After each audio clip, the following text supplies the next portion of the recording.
जमलेल्या माझ्या तमाम हिंदू बांधवांनो, भगिनींनो आणि मातांनो,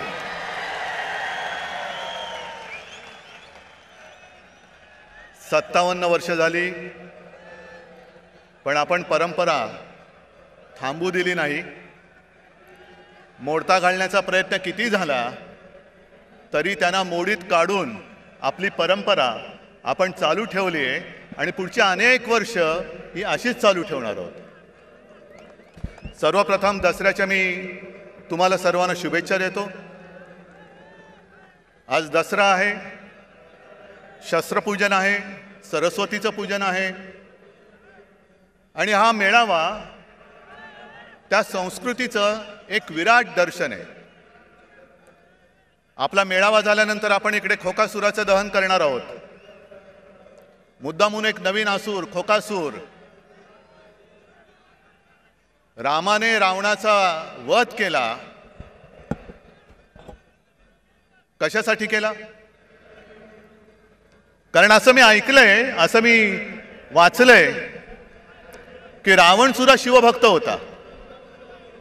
पण एवढा शिवभक्त असून सुद्धा रामाला त्याला मारावं लागलं कारण रावण माजला होता. रावणाने सीतेला पळवलं होतं, सीताहरण केलं होतं. त्याचप्रमाणे आज सुद्धा आपली शिवसेना पळवण्याचा प्रयत्न होतोय आणि एक खबरदारी घेतली आहे. आपण नाही, त्यांनी. कारण प्रभू श्री रामचंद्राने धनुष्यबाणाने रावणाचा वध केला होता. भानगड नको म्हणून तो धनुष्यबाण सुद्धा चोरलेला आहे. चोरा, पण एक लक्षात घ्या की ज्याप्रमाणे हनुमानाने रावणाची सोन्याची लंका दहन केली होती, तशीच तुमची खोक्याची लंका दहन करणाऱ्या धगधगत्या मशाली आज सुद्धा माझ्यासोबत आहेत. आणि तुमची खोक्याची लंका आहे. मी जास्त गद्दारांवरती बोलणार नाहीये, कारण त्यांच्यावरती मला बोलण्याची आता गरजच नाही. तुम्ही सगळेजण बोलतायत, माझ्या आधीचे सगळे बोललेत. आणि सध्या क्रिकेटचा मोसम आहे, वर्ल्ड कप सुरू आहे. क्रिकेट पण चालू असतं आणि मध्ये मध्ये जाहिराती पण असतात. आणि काही जाहिराती तर आपल्याला बघून बघून पाठ होतात. त्यातलीच एक जाहिरात आहे, ते 3 हिरो सगळे, अजय देवगण, अक्षय कुमार आणि शाहरुख, ते तिघही येतात, 2-2 बोटं दाखवतात. आमच्याकडे सुद्धा 3 जण बसलेले आहेत. ते सुद्धा 2-2 सांगतात की अरे आमच्याकडे सुद्धा 2-2 हाफ आहेत. आणि ते कमला पसंतवाले आहेत, हे कमळा पसंतवाले आहेत. पसंत आपली आपली. त्यांना कमला पसंत आहे, यांना कमळा पसंत आहे. तुम्ही घ्या आणि तुमचं काय ते बघा. आमच्या नादाला लागू नका. आज महाराष्ट्रामध्ये आणि देशात खूप प्रश्न आहेत. मी भाषणाच्या सुरुवातीला आवर्जून जरांगे पाटलांना धन्यवाद देतोय.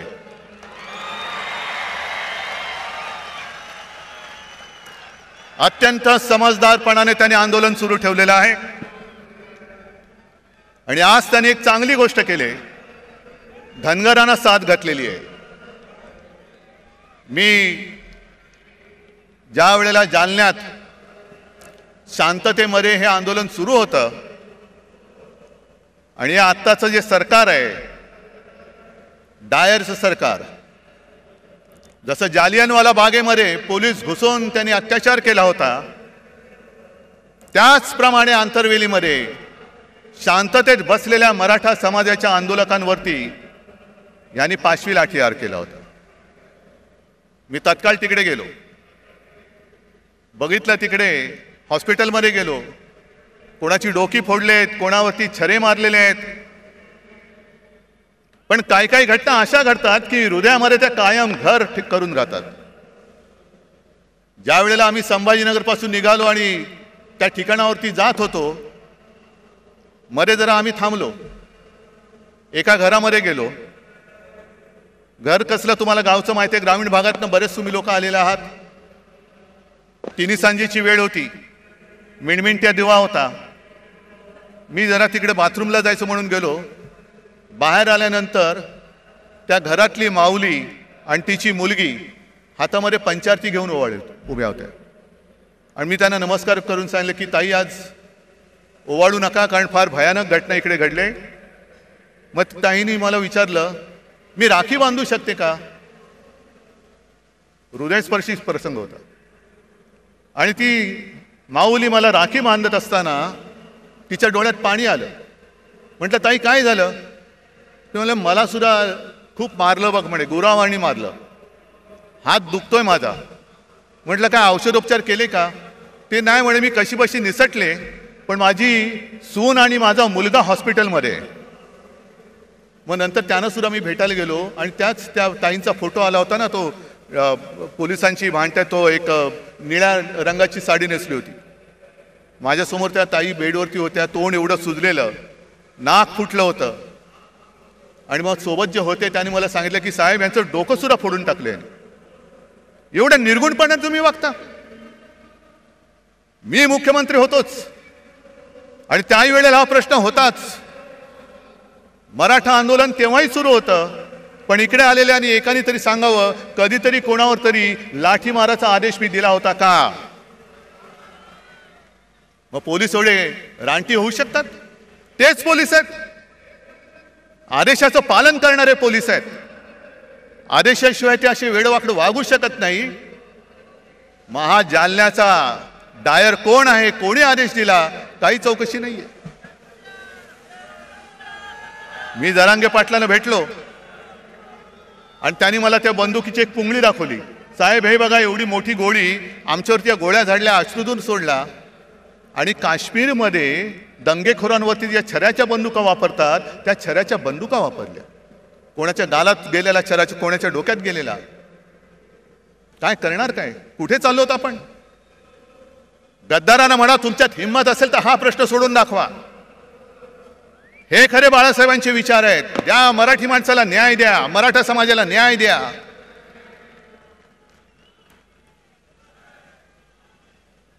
पण आज जर न्याय मिळवायचा असेल तर जेव्हा मी त्या आंदोलनकर्त्यांना भेटायला गेलो होतो तेव्हा जे बोललो तेच आज बोलतोय.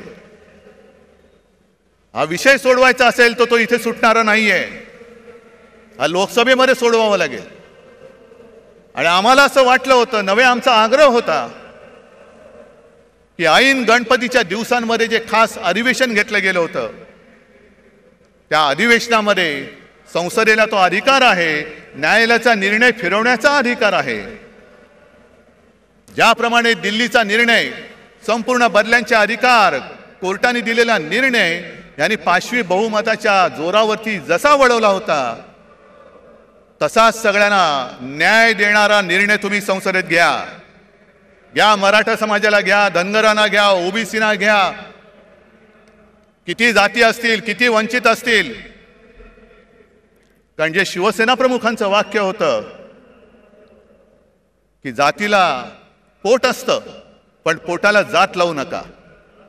आणि राज्यकर्त्याचं कर्तव्य असतं की ते पोट कोणत्याही जातीचं असो ते भरलं गेलंच पाहिजे, हे राज्यकर्त्याचं कर्तव्य असतं. आई इकडे जे सगळे जमलेत आज तिकडे मेळावा घेत आहेत, बोला, आमचं ती टीका करा, मी तुम्हाला किंमत देत नाही. कारण माझ्या समोर महाराष्ट्रातला हा गोरगरीब आहे. आणि मी जरांगे पाटलांना खास धन्यवाद एवढ्यासाठी देतोय की जातीपातीच्या भिंती उभ्या करून आपापसामध्ये झुंजवण्याचं कारस्थान जे भाजपा करते, त्याला आपल्याला सगळ्यांना मिळून मोडून तोडून टाकायचं आहे. सगळे मराठा म्हणजे सगळे मराठी, एका मातीची आपण लेकर आहोत. फक्त ज्यांच्याशी लढतोय आपण, तो सारासुरा नाहीये, तो कपटी आहे, विघ्न संतोषी आहे. आणि भाजप एवढा विघ्न संतोषी आहे की कोणाचंही लग्न असो, तुम्ही बोलवा अथवा नका बोलू, हे जाणार, पंक्तीला बसणार, भरपूर जेवणार, आडवा हात मारणार. मग श्रीखंडपुरी असेल, बासुंदी असेल, किती पोळ्या खाण्याच्या स्पर्धा लावतील. किती पुरणपोळ्या खाल्ल्या माहिती आहे तुम्हाला? सगळ्या पुरणपोळ्या फस्त करणार, ढेकर देणार, पण निघताना नवरा बायकोत भांडणं लावून दुसऱ्या लग्नात जेवायला जाणार. अशी ही औलाद आहे, अशी औलाद आहे. आणि मी पुन्हा पुन्हा सांगतोय, भारतीय जनता पक्ष असो किंवा त्या कालचा जनसंघ असेल, यांचा कधीही कोणत्याही लढ्याशी सुतराम संबंध नव्हता. स्वातंत्र्य लढ्याशी तर कदापि नव्हता. मराठवाडा मुक्ती संग्रामात त्यांचं कधी नाव ऐकलं नाही. संयुक्त महाराष्ट्र चळवळीमध्ये सुद्धा ते नव्हते. पण केव्हा एकत्र आले होते? संयुक्त महाराष्ट्र समितीमध्ये ते आले होते. चळवळीत नव्हते, समितीत आले. कशासाठी आले? की हे सगळं आयतं अन्न शिजतंय, घुसून बघूया हात मारायला. म्हणून सगळ्यात शेवटी जनसंघ समितीत सामील झाला आणि सगळ्यात पहिल्यांदी जनसंघ बाहेर पडला जागो वाटपाच्या भांडण करून. सगळं तोडून मोडून टाकायचं. विघ्न संतोषी म्हणतात ते याला. मग जनता पक्षात घुसला, तिकडे दुहेरी सदस्यत्वाचा वाद केला, तिकडे तोडफोड तांबवा पितळ केलं.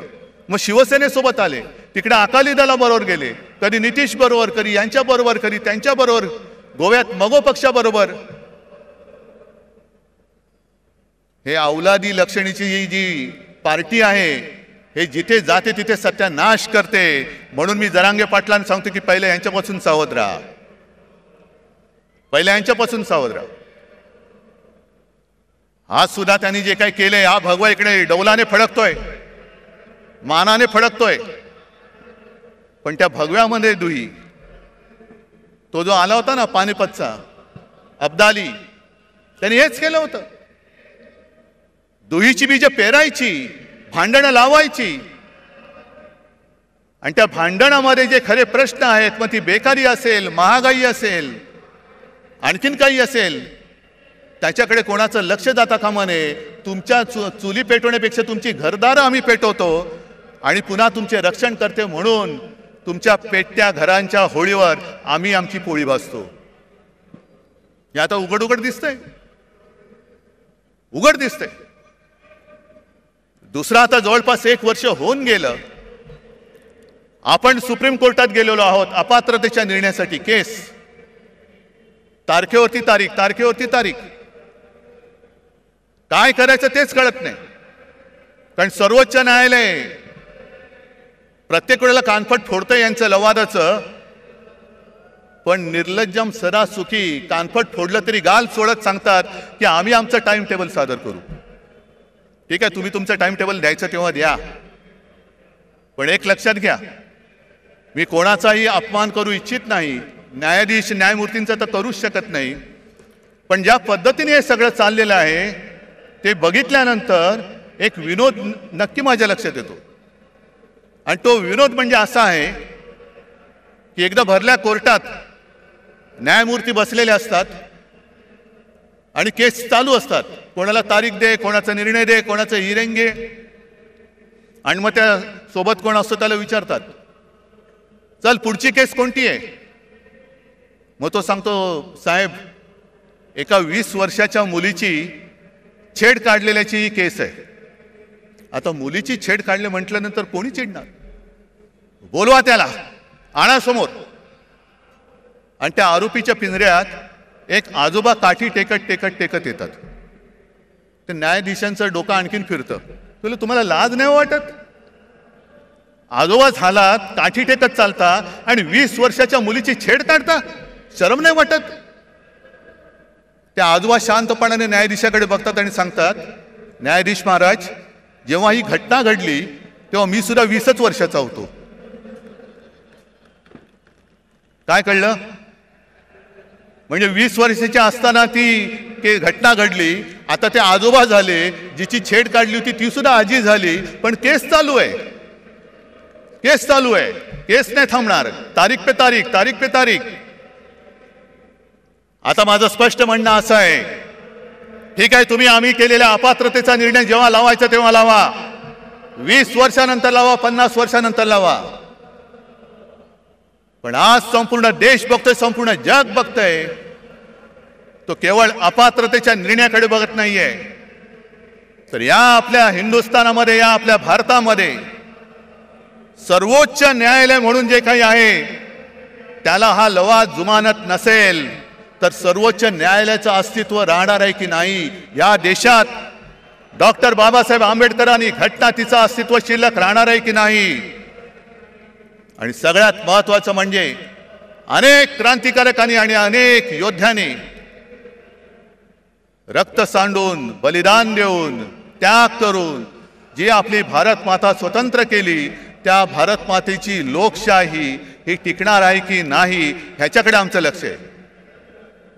बघूया आता 30 तारखेला काय होतंय. नुसता अपात्र कोणाला ठरवणार? आधी जनतेने ठरवूनच टाकलेलं आहे. माझं तर म्हणणं असं आहे की केसचा निकाल लागण्याच्या निवडणुका घेऊन दाखवा. जनता जनार्दन ठरवेल ते पात्र आहेत का अपात्र आहेत. होऊन जाऊ दे खुल्या मैदानात. पण सर्वोच्च न्यायालयाकडनं आम्हाला नक्की अपेक्षा आहे.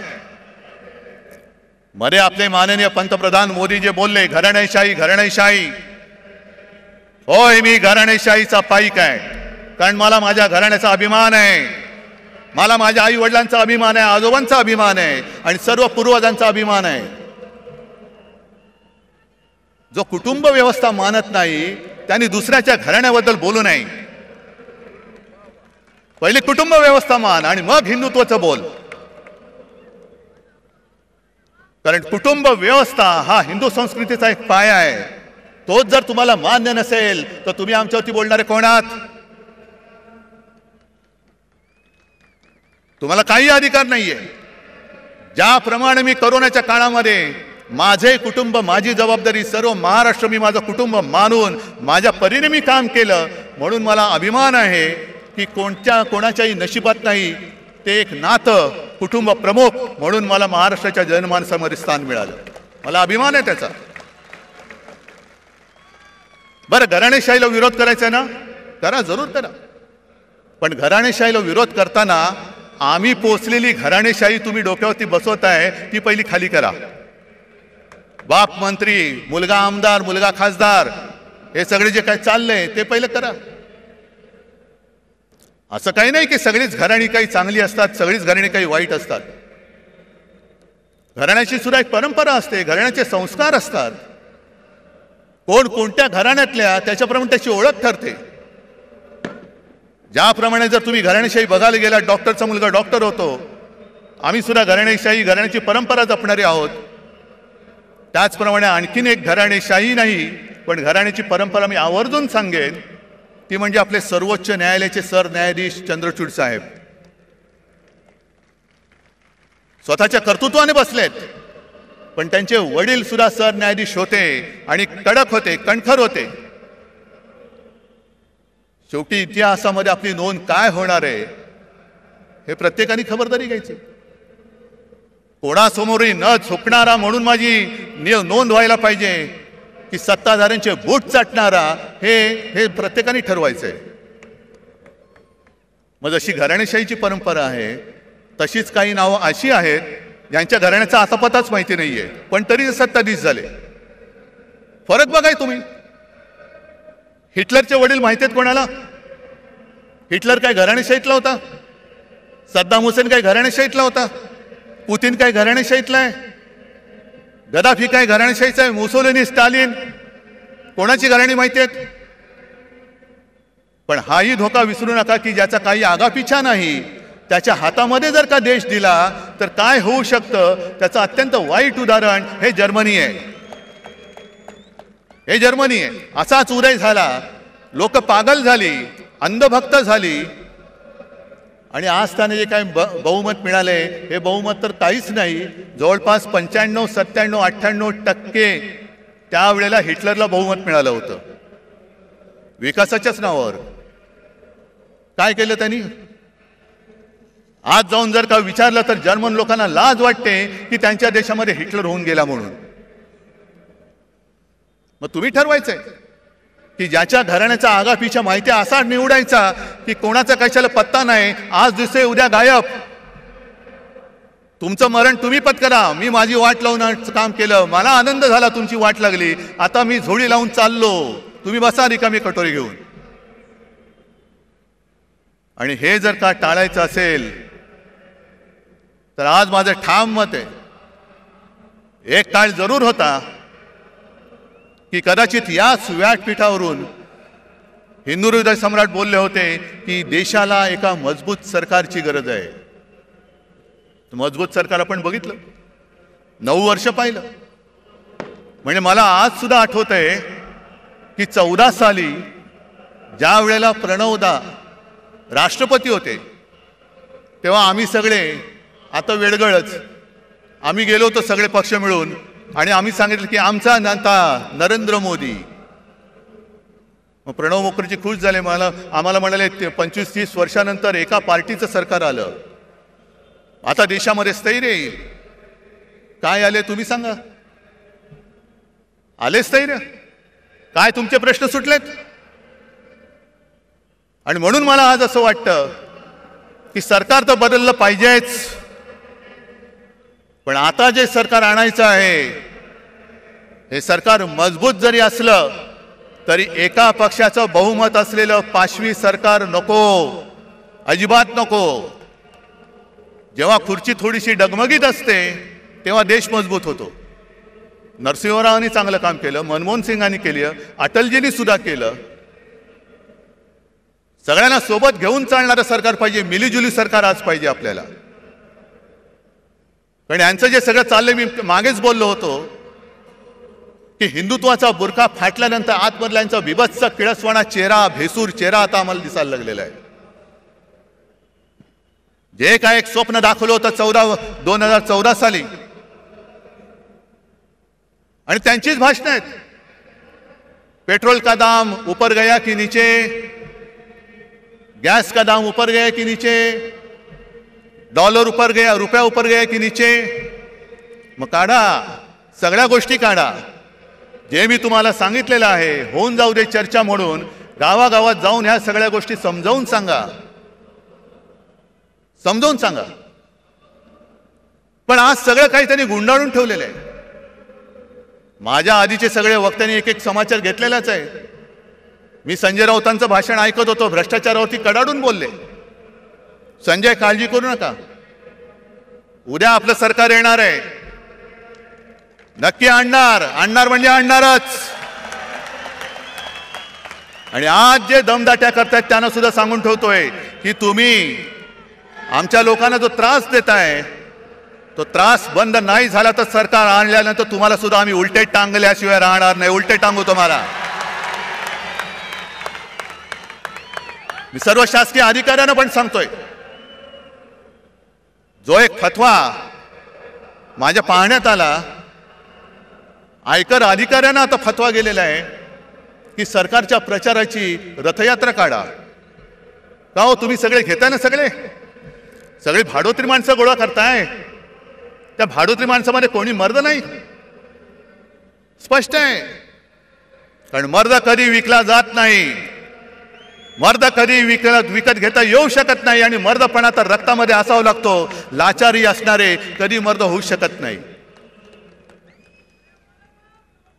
आणि भारतीय जनता पक्षाची आजची हालत जी अशी झालेली आहे, मग त्याचं वर्णन मध्ये ते एक सगळ्यांना असं पेव फुटलं होतं, हनुमान चालिसा. कुठेही हनुमान चालिसा. जा ना मणिपूरमध्ये जा आणि हनुमान चालिसा बोला, आहे हिम्मत. पण हनुमान चालिसा जसा तुम्ही बोलता तशी आपल्या हिंदू संस्कृतीत आणखीनही काही स्तोत्र आहेत. व्यंकटेश स्तोत्र माहिती आहे तुम्हाला? त्याच्यामध्ये स्पष्ट शब्दात लिहिले आहे, गावीचे होते लेंडे ओहळ. म्हणजे काय? गावातलं गटार, गंगेसी मिळता गंगाजळ. मग ते गटार जर का गंगेला मिळालं तर त्याचं सुद्धा गंगाजल होतं आणि तीर्थ म्हणून हे प्राशन करतात. काकव विष्ठेचे झाले पिंपळ. म्हणजे कावळ्याने खाऊन त्याची जी काय विष्ठा असते त्याच्या बियेतनं होतं झालं पिंपळ. त्याची निंद्य कोण म्हणे? आता पिंपळ झालाय त्याला निंद्य कसं म्हणायचं? भले असेल तो कावळ्याच्या विष्ठेतून झालेला. तसा भाजप झालाय आता. सगळे गावीचे सगळे लेंडे ओळ एकत्र येतात, या या या या या या सगळ्या कावळ्यांच्या विष्ठा एकत्र करतायत आणि पिंपळ करतायत. बसा मुंज्यासारखे त्याच्यावरती बसून. ही तुमची हालत झाली. हे तुमचं हिंदुत्व. आज मला संताप का येतो जेव्हा मला लोक सांगतात की साहेब जनतेमध्ये तुमच्याबद्दल प्रेम आहे, तुमच्याबद्दल सहानुभूती आहे. माझ्यासाठी नका, महाराष्ट्रासाठी ठेवा. महाराष्ट्रासाठी ठेवा, आपल्या मराठी मातीसाठी ठेवा. पण त्यावेळेला शिवछत्रपतींनी स्वराज्यासाठी सुरत लुटली होती. हे इथून सुरतेला पळणारे लाचार महाराष्ट्राचं हित सांभाळू शकतायत? सरकार बदलल्यानंतर पहिलं काय केलं यांनी? पहिलं घाईघाईनी मेट्रोची आरेची जागा मेट्रोला दिली. बुलेट ट्रेनची जागा जी मी अडवून ठेवली होती आणि जिकडे करोना सेंटर उभं केलं होतं ते पहिलं बुलेट ट्रेनच्या घशात घातलं. मला सांगा, एवढे सगळे तुम्ही जमलेला किती जणांना बुलेट ट्रेनचा उपयोग होणार आहे? मला सांगा. होणार आहे? तुम्हाला होणार आहे? कोणाला होणार आहे? मग बुलेट ट्रेन कशाला? मग मला कोणीतरी सांगितलं की अहो साहेब, यावेळेला मुंबईतून सुरतेला पळताना किती त्रास झाला. तो कैलास पाटील तर सुदैवाने मधनं उठून आला म्हणून, पण इथल्या गद्दारांना पटकन गुजरातला पळता यावं म्हणून बुलेट ट्रेनची व्यवस्था करतायत. गद्दारांना पळवण्यासाठी. अरे महाराजांनी सुरत लुटली होती, हो लुटली होती, स्वराज्यासाठी लुटली होती. पण तिचा सूड म्हणून तुम्ही आज मुंबई लुटता आहात, महाराष्ट्राचं खच्चीकरण करता आहात. संपूर्णपणे महाराष्ट्र बकाल करायचा, मुंबई बकाल करून टाकायची, मुंबईच्या ठेवीवरती डल्ला मारायचा आणि मुंबईला भिकेला लावून दिल्लीच्या दारामध्ये उभी करायची. हा त्यांचा डाव आहे. त्याच्या विरुद्ध लढण्यासाठी मला तुमची सोबत पाहिजे. मला ते मोडून काढायचंय. बरं, आता मुंबई तर तोडूच शकत नाहीत, कारण मागे शिवसेना प्रमुखांनी सांगितलं आणि तेच मी आज परत सांगतोय, जो कोणी मुंबईला महाराष्ट्रापासून तोडू बघेल त्याच्या शरीराचे तुकडे केल्याशिवाय आम्ही राहणार नाही. कोणी असलं तरी त्याचे तुकडे तुकडे करून टाकू. मग काय करायचं? मुंबई तोडता येत नाही, कारण मुंबई तोडण्याचा प्रयत्न झाला तर महाराष्ट्र तुमचं सरकार जाळून टाकेल. होय, जाळून टाकेल. मग दुसऱ्या मार्गाने मुंबईला कैयात घ्यायची, मुंबईची स्वायत्तता मारायची. मुंबईचा विकास जी मुंबई महापालिका करते ते आता नीती आयोगाच्या माध्यमातून करायचं. कशासाठी? काय करते नीती आयोग? बरं, महापालिकेमध्ये आजपर्यंत असं कधीही झालं नव्हतं. एकतर पालकमंत्री केला, तो सुद्धा बिल्डर, माहिती आहे ना कोण? आणि पालकमंत्र्याचं कार्यालय म्हणजे एका बिल्डरचं कार्यालय हे त्यांनी मुंबई महापालिकेमध्ये थाटलं. हे मुंबई गिळण्याचा हा प्रकार नाहीये. आज तिकडे नगरसेवक नाहीयेत, प्रशासकीय राजवट सुरू आहे. कोण कोणाचे मित्र कसा कारभार करतात आणि किती पैसे खातायत याचा आपण मोर्चाकडून जाब विचारला होता, उत्तर द्यायला तोंड नाहीये. बेधडक भ्रष्टाचार सुरू आहे. बरं, एवढा भ्रष्टाचार करताय, एवढा भ्रष्टाचार करताय, पण संताप एका गोष्टीचा येतो की ज्या माझ्या मुंबईने, माझ्या महाराष्ट्राने करोनामध्ये अतुलनीय काम केलं, मुंबई मॉडेल म्हणून जे जगभरात नावाजलं गेलं, त्या मुंबईत करोनाच्या काळात काय भ्रष्टाचार झाला म्हणून ते स्वतःचे कपडे काढून फिरणारे दलाल आरोप करतायत आणि त्याला हे मिंदे साथ देऊन चौकशी लावले. खिचडीमध्ये काय होतं, औषधं कुठून घेतली, आणखीन कुठून काही केलं. अरे दरिद्री लोकांनो, मुंबईसारखी सोन्याची राजधानी, हे आपल्या देशाची आर्थिक राजधानी, तिचं महत्त्व तुम्हाला मारताय तुम्ही आणि बूट चाटे डोळ्या देखत ते होऊ देतात. मुंबई माझ्या देशाची, भारत मातेची आर्थिक राजधानी होती का आहे हे आता समजत नाही. कारण सगळे चांगले केंद्र, सगळे उद्योगधंदे हे गुजरातमध्ये नेले, मुंबईच्या बाहेर नेले, महाराष्ट्राच्या बाहेर नेले, काही दिल्लीला नेले. फिल्म सिटी आता उत्तर प्रदेशमध्ये नेतात, जरूर न्या. पण जे मुंबईच्या हक्काचं आहे ते ओरबाडून तुम्ही नेत असाल तर तुम्हाला याच मुंबईत गाडून टाकल्याशिवाय राहणार नाही आम्ही. आणि कसला घोटाळा? कोरोना काळाच्या घोटाळ्याचं जर चौकशी करायची असेल तर मुंबईची जरूर करा, सगळ्या महापालिकांची करा, ठाणेची करा, पुणेची, पिंपरी चिंचवड, नागपूरची सुद्धा करा. जे नागपूर आमच्या उपमुख्यमंत्र्यांनी बुडवून दाखवलं त्याची चौकशी करा. आणि मी तर म्हणतो हिम्मत असेल तर PM केअर फंडापासून संपूर्ण काश्मीर कन्याकुमारी पर्यंत सर्व राज्यांची चौकशी करा, होऊन जाऊ दे. कशी मुंबईने आरोग्य व्यवस्था उभारली, महाराष्ट्राने आरोग्य व्यवस्था उभारली, आणि कसं तुम्ही त्या गंगेमध्ये प्रेत सोडत होतात, कशी गुजरातमध्ये सार्वजनिक चिता पेटल्या होत्या, आणि त्याच बरोबरीने केंद्र सरकारने भाजप शासित राज्यांमध्ये किती औषधे दिली, किती ऑक्सिजन दिला, किती व्हेंटिलेटर्स दिले, आणि विरोधी पक्षांकडे असलेल्या सरकारकडे अधिकृत नाही अनधिकृत टेबलाखालनं किती दिले त्याचाही घोटाळ्याची तपास करा. पण आम्ही मुंबई वाचवली, आम्ही महाराष्ट्र वाचवला, त्याचं कौतुक नाहीये. पण मुंबईला बदनाम करून टाकायचं जे षडयंत्र म्हणतो ते हेच की मुंबईला संपवून टाकायला, मुंबईला बकाल करून टाकायची, मुंबई म्हणजे भ्रष्टाचार खाणारे हेच. आणि आमच्या अंगावरती येत आहे, अरे शेण तुम्ही खाताय, आमचं तोंड कशाला हुंगाला येत आहे? पहिले स्वतःच्या तोंडाचा वास घ्या, हिंमत असेल तर. एक सुद्धा कोणी मायचा पूत PM केअर फंडाचा घोटाळा बाहेर काढा, त्याचा घोटाळा म्हणण्यापेक्षा त्याचा हिशोब घ्या ना. एकट्या टाटाने मला असं वाटतं 1,500 कोटीचा चेक त्या PM केअर फंडाला दिला होता. इथले सुद्धा जे भाजपचे लोक होते त्यांनी सुद्धा मुख्यमंत्री निधीला पैसे नव्हते दिले, पंतप्रधान निधीला पैसे दिले होते.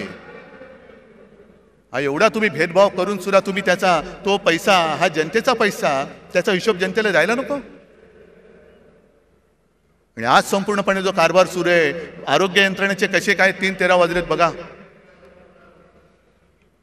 मला या बोंबलणाऱ्याने एकच सांगायचंय की तुमचे नेते दिल्लीतनं संपूर्ण देशाला रिकाम्या थाळ्या बडवायला सांगत होते आणि गो करून बोंबलायला लावत होते ना, त्यावेळेला आमच्या सरकारने गोरगरिबांना 5 रुपयात रिकामी नाही भरलेली थाळी शिवभोजन म्हणून दिली. याला म्हणतात सरकार. हे आमचं हिंदुत्व आहे. हा आमच्या आणि तुमच्या हिंदुत्वातला फरक आहे. तुम्ही रिकाम्या थाळ्या बडवणारं तुमचं हिंदुत्व आहे आणि गोरगरिबाला पोट भरून जेवण देणारं आमचं शिवभोजन हे आमचं हिंदुत्व आहे. ज्या वेळेला तुम्ही रस्त्यावरती उतरला होता आणि तुमचे ते महामहिम काळी टोपी मला पत्र दिलं होतं, पत्रमध्ये छान लिहिलं होतं. माझ्याकडे काही लोक आली होती आणि त्या लोकांनी मंदिरं उघडण्यासाठी विनंती केली. मला कळत नाही तुम्हाला असे ईश्वरी काही संकेत येतात का की तुम्ही मंदिरं बंद ठेवलेत. किती विक्षिप्त बिंडूक माणसं असतात, आपल्याला बरेचदा कळत नाही टोपी खाली दडलंय काय. पण जेव्हा तुम्ही मंदिरं उघडायला सांगत होता तेव्हा आम्ही गावागावात खेड्यापाड्यात आरोग्य मंदिरं उघडत होतो. हे आमचं हिंदुत्व आहे. तुम्ही सगळं उघडा सांगत होता तेव्हा आम्ही आरोग्य यंत्रणा वाढवली, रुग्णशय्या वाढवल्या होत्या, टेस्टिंगच्या केंद्र वाढवली होती. जी जेमतेम 2-3 केंद्र महाराष्ट्रात होती ती आपण 600च्या वरती केली होती. हे आमचं हिंदुत्व आहे. जर कोणी आपल्या समोर तळमळत असेल तर त्याला वाचवणं, त्याची जात पात विचारत नाही बसलो आम्ही. कोणी असेल, होय मालेगावमध्ये मुसलमान सुद्धा आले होते, त्यांना सुद्धा आम्ही वाचवलं. धारावीमध्ये आम्ही धारावी वाचवली. हे आमचं हिंदुत्व आहे.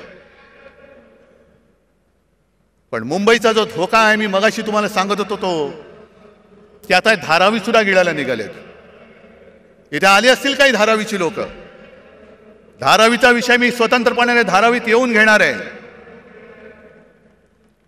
पण आता याच्या घशामध्ये धारावी त्यांनी घातले. तो कोण यांचा मित्र तुम्हाला माहिती आहे? कोण?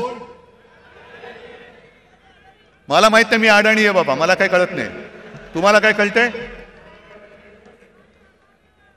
आणि सहज जर का अभ्यास केला तर माझे तर डोळे पांढरे झाले. जवळपास 150 कोटी स्क्वेअर फुटाचा FSI तिकडे मिळणार आहे. म्हणजे सगळी, आणि तो FSI दक्षिण मुंबईत तो वापरू शकणार. म्हणजे मुंबईची ओळख काय राहणार, कोण येणार कोण राहणार. आणि हा विकास केवळ तुमच्या मित्राचे खिसे भरायला आम्ही होऊ देणार नाही. धारावीचा विकास झालाच पाहिजे. तिथे जो झोपडीमध्ये राहतो, ज्याला आम्ही वाचवलेलं आहे, त्याला प्रत्येकाला हक्काचं घर मिळालंच पाहिजे. पण त्या हक्काबरोबर घराबरोबरच प्रत्येक घरामध्ये जे उद्योगधंदे आहेत, अगदी मायक्रो स्केल, लघु उद्योग, सूक्ष्म उद्योग, काही कुंभारवाडे आहेत, त्यांना सुद्धा तिकडे जागा मिळाली पाहिजे. ती सुद्धा सोयी त्यांना मिळाली पाहिजे. आणि सगळ्यात महत्त्वाचं म्हणजे धारावीच्या एका परिसरामध्ये तुम्ही घरं जरूर बांधा. पण आज देखील माझा गिरणी कामगार घराविना फिरतोय, वणवण फिरतोय. त्या गिरणी कामगारांच्या मुलांना धारावीत घरं द्या. वांद्रा वसाहतीमध्ये सरकारी कर्मचाऱ्यांना घरं तिथल्या तिथे मिळावीत असा निर्णय आमच्या सरकारने घेतला. हे द्यायला तयार नाही आहेत. वांद्रा वसाहतीत तिथल्या कर्मचाऱ्यांना घरं मिळालीच पाहिजेत. पण त्याच्या नंतरचे जे कर्मचारी आहेत त्यांना सुद्धा धारावीत घरं द्या. पोलिसांची घरं कमी पडत असतील तर पोलिसांना सुद्धा धारावीत घरं द्या. कारण आम्हाला हिंदुत्व जपायचं आहे, पण त्याच बरोबरीने मुंबईवरचा मराठी ठसा सुद्धा आम्हाला अधिक गडद करायचा आहे. नुसती धनदांडग्यांची मुंबई करू नका. साध्या सुध्या ग्रामीण भागातल्या माणसाला इकडे परवडणाऱ्या दरामध्ये धारावीमध्ये घर द्या. कारण धारावीवरती एवढ्या सवलती त्यांनी उधळलेल्या आहेत, एवढ्या उधळलेल्या आहेत की त्याचा फायदा जर गरिबांना मिळणार असेल तर आनंद आहे.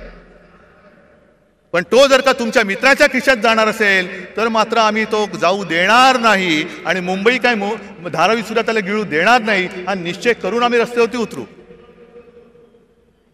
ही मुंबईची अवहेलना तुम्हाला मी सांगतोय. किती सांगायच्या गोष्टी. अंबादास, तुम्ही सगळ्या शेतकऱ्यांचा विषय घेतला असाल. एक तर दुष्काळ आपल्या माथी आलेला आहे. माझ्या माहितीप्रमाणे आता जो खरीप झाला त्याचं 22% उत्पादन कमी झालेलं आहे. पाऊस पुरेसा नाही, धरणामध्ये पाणी साठा बरोबर नाहीये. पुढच्या मोसमापर्यंत पिण्याचं पाणी कसं पुरवायचं. कारण आज गावागावांमध्ये टँकर सुरू झालेत की नाही तुमच्यापैकी कोणाच्या गावात. आज टँकर सुरू झालेत. उद्या काय होणार आहे सांगता येत नाही. पण सगळ्यात संतापाची गोष्ट अशी आहे की मधल्या काही एका दिवशी मी शिर्डीमध्ये गेलो होतो दुष्काळी पाहणी करायला. आता टीव्हीवरती तुम्ही बघितलं असाल, मला कोण म्हणेल हा काही वेडा आहे का रे, भिजतोय आणि दुष्काळाची पाहणी करतोय. पण वस्तुस्थिती अशी होती की त्या दिवशी मी पावसामध्ये भिजलो होतो, पण माझ्या समोरची पिकं ही करपून गेली होती. मग त्या पाण्याचा चिखल होण्याखेरीज काही उपयोग नव्हता. मग शेतकऱ्याची ती पेरणी वाया गेलीच. कर्ज डोक्यावरती चढलं. पण कर्ज डोक्यावर चढण्यापूर्वी त्यांनी सरकारने जी एक योजना काढली, प्रधानमंत्री पीक विमा योजना. आता थोडं तुम्ही शहरातले असला तरी सांगायला पाहिजे की या पीक विम्यामध्ये 3 हिस्से असतात. एक केंद्र सरकार देतं, दुसरं राज्य सरकार देतं आणि तिसरा शेतकरी देतो. या सरकारने एक चांगली गोष्ट केली की शेतकऱ्याचा हिस्सा स्वतः भरला आणि 1 रुपयात शेतकऱ्याला विमा देण्याची घोषणा केली. चांगली गोष्ट केली. त्याचा परिणाम काय झाला. साधारणतः 90-95 लाख शेतकरी जे विमा उतरवायचे, विमा काढायचे, ते यावर्षी जवळपास 2.25 कोटी शेतकऱ्यांनी ती नोंदणी केली. 2.25 कोटी, 1,70,00,000 जास्त. मग चांगली गोष्ट झाली. आता दुष्काळ पडलाय, पीक गेलं. मग सरकारने बैठक घेतली की पूर्ण पंचनामे होईपर्यंत, मागणी येईपर्यंत तुम्ही अग्रिम एक रक्कम द्या. आणि माझी जी माहिती आहे, विमा कंपन्यांनी हात वर केले, आम्ही देऊ शकत नाही. का देऊ शकत नाही. कारण जे निकष आहेत त्या निकषामध्ये सलग 21 दिवस जर पाऊस पडला नाही तरच नुकसान भरपाई मिळते. काही जणांना त्यांनी असं सांगितलं की तुमच्या नुकसानीची नोंद तुम्ही 72 तासात केली नाही म्हणून तुम्हाला नुकसान भरपाई मिळणार नाही. काय सरकार करते. तुम्हाला विमा कंपन्या जुमानत नाही. अरे मागे शिवसेनेने आंदोलन केल्यानंतर पटपट पटपट पटपट सगळ्यांना भरपाई दिली होती. आज तुम्हाला सगळ्यांना मी होय आदेश देतोय, शेतकऱ्याच्या बरोबरीने त्याच्या मदतीसाठी उभे राहा. जा विमा कंपन्या कोणाच्या त्या बघा, त्या सूर्यांच्या मित्रांच्या असतील. कुठे कुठे त्या विमा कंपन्या, त्या विमा कंपन्यांमध्ये जा. मारझोड नाही करायची, पण आळीपाळीने घेराव घालून बसा. आणि अधिकाऱ्याला जागचा हलू देऊ नका. त्याला सलग पावसाचा खंड काय असतो ना, तो जागेवरती बसून दाखवा की तुझा पाऊस तुंबल्यावरती काय होतं. शेतकरी वाऱ्यावरती पडलाय, आरक्षणासाठी समाज रस्त्यावरती आलेले आहेत आणि हे म्हणे बाळासाहेबांचे विचार घेऊन पुढे चाललेले आहेत. बाळासाहेबांचे विचार काय होते? मरे आम्ही एक विरोधी पक्षाची आघाडी केली, तिचं नाव इंडिया ठेवलं. त्याच्यावरती मोदी लगेच त्यांनी तुलना केली की इंडियन मुजाहिद्दीन आहेत. किती दुर्दैव आहे. देशाला असा विचार करणारा पंतप्रधान मिळू शकतो? जे देशप्रेमी आम्ही देश वाचवण्यासाठी एकत्र आलो, तर आमची तुलना तुम्ही इंडियन मुजाहिद्दीन बरोबर केली.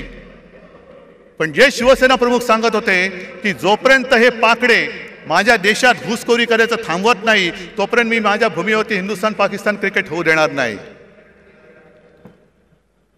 आज त्या अहमदाबादमध्ये नरेंद्र मोदी स्टेडियममध्ये त्यांचं स्वागत काय झालं, गरबा काय खेळला, फुलं काय टाकली, सगळा आनंदी आनंद, शेव फाफडा बिपडा असा वाटला की पाकिस्तानच्या खेळाडूंना वाटलं एक क्षणभर की आम्ही भारतात नाही, आम्ही भाजपात आलो की काय,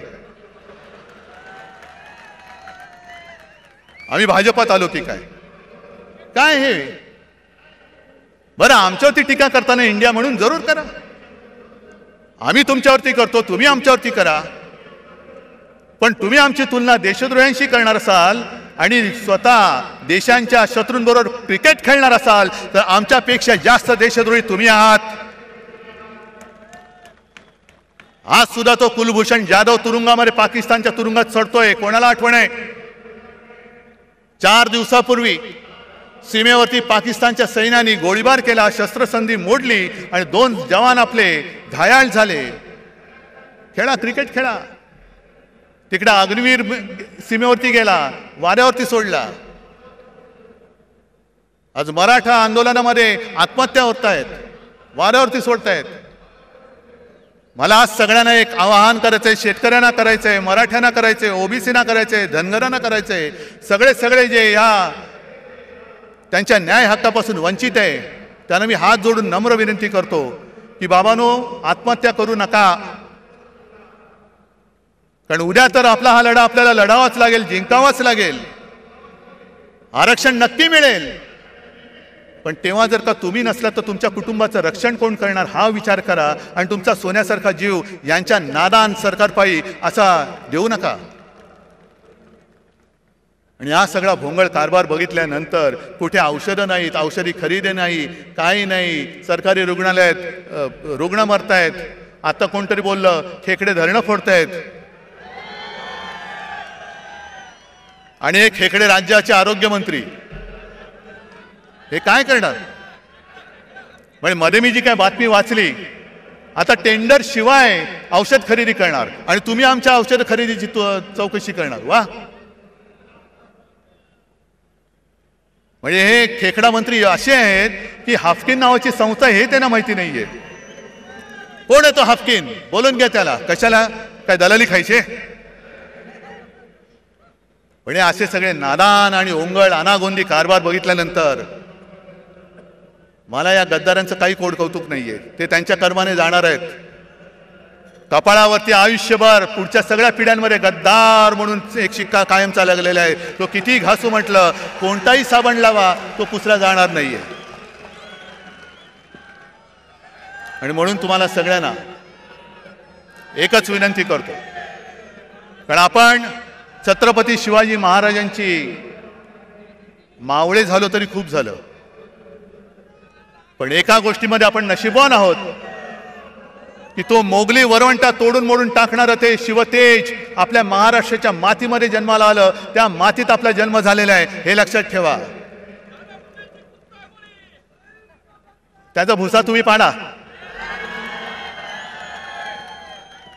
पण छत्रपतींच्या भगव्याशी गद्दारी करणारा महाराष्ट्रामध्ये शिल्लक ठेवायचा नाही.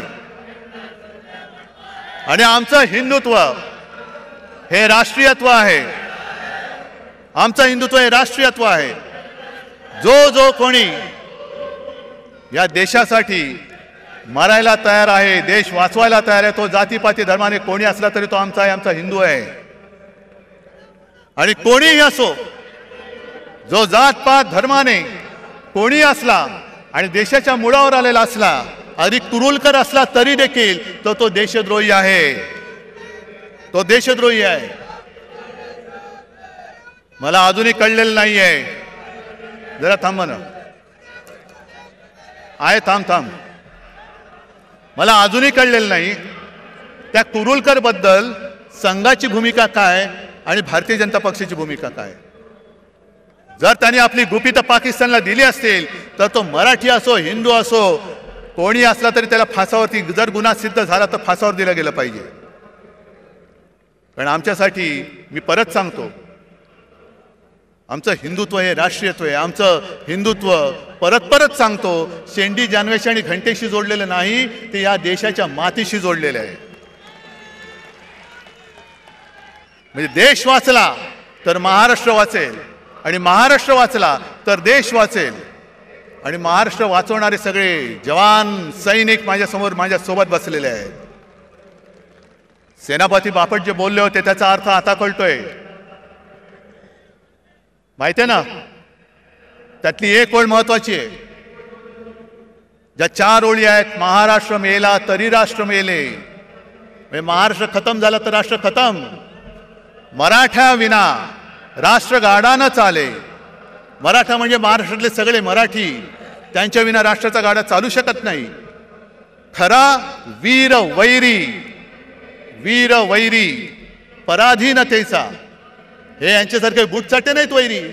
वीर जो पराधीन होण्याला विरोध करतो, गुलामी स्वीकारत नाही, तो खरा वीर. खरा वीर वैरी पराधीनतेचा, महाराष्ट्र आधार या भारताचा.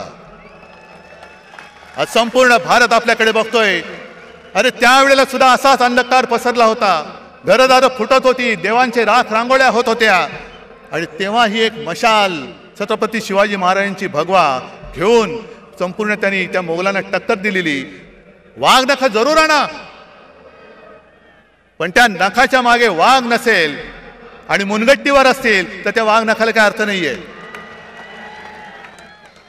त्यावेळेला सुद्धा त्या वाघ नखाच्या मागे छत्रपती शिवाजी महाराज नावाचा वाघ होता, म्हणून त्यांनी दगाबाज अफजल खानाचा कोथळा बाहेर काढला होता. ती कोथळा काढण्याची हिंमत जर नसेल आणि आमच्या भावनेची खेळ करणार असाल तर निवडणुकीमध्ये तुमचा राजकीय कोथळा आम्ही बाहेर काढल्याशिवाय राहणार नाही.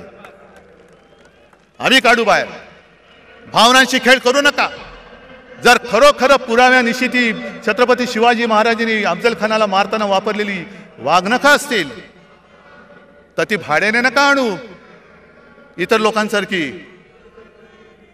म्हणजे इतर लोकांसारखी म्हणजे काय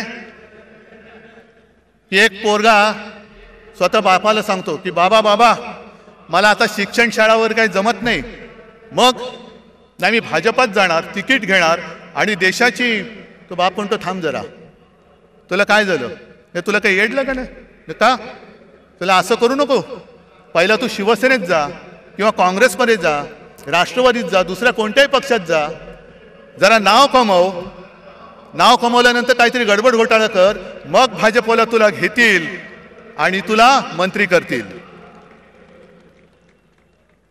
मग तुला मंत्री करतील. हे मला भारतीय जनता पक्षाच्या लोकांना सुद्धा सांगायचंय की घराणेशाहीमध्ये तुमची सुद्धा घराणी भाजप आणि संघ वाढवण्यामध्ये खच्ची झालेली आहेत.